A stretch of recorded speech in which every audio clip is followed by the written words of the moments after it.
صرف دو لوگ مقدر والے ہوتے ہیں، ایک وہ جنہیں وفادار دوست ملتا ہے اور دوسرے وہ جن کے ساتھ پاک کی دعائیں ہوتی ہیں۔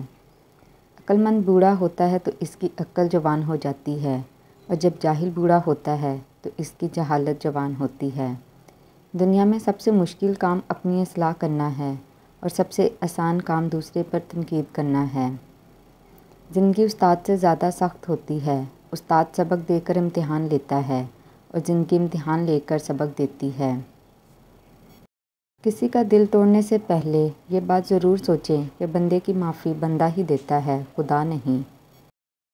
لوگوں سے اس طرح گھل مل جاؤ کہ اگر تم مر جاؤ تو وہ تم پر روئیں، اور اگر کہیں چلے جاؤ تو تمہارے آنے کے منتظر رہیں۔ جب کبھی کسی ضرورت مند کی آواز تمہارے کانوں تک پہنچے تو اللہ کا شکر ادا کیا کرو، کیونکہ اللہ نے اپنے بندے کی مدد کے لیے تمہیں پسند کیا، ورنہ وہ اکیلا ہی کافی ہے سب کے لیے۔ تمام رشتوں میں سب سے کمزور رشتہ تمہارے جسم اور تمہاری روح کا ہے، نہ جانے کس وقت اور کہاں ٹوٹ جائے۔ بہترین رشتہ وہ ہے جو آپ کے عیب جان کر بھی آپ سے تعلق ختم نہ کرے، اور بے شک یہ رشتہ آپ کا اللہ کے علاوہ کسی سے نہیں۔ اپنی غربت پر صبر کرنا جس میں عزت محفوظ ہو، اس امیری سے بہتر ہے جس میں ذلت اور رسوائی ہو۔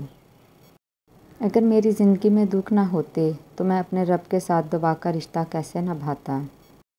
جن جسموں پر خواہشات کی حکمرانی ہو وہ گناہوں کی قید سے آزاد نہیں ہو سکتے۔ امید سب سے نہیں، صرف رب سے رکھو۔ تو دوستو، کیسی لگی آج کی آپ کو میری ویڈیو؟ پسند آئے تو میرے چینل کو سبسکرائب کریں، میری ویڈیو پہ کمنٹ کریں، لائک کریں اور اس کو زیادہ سے زیادہ شیئر کریں۔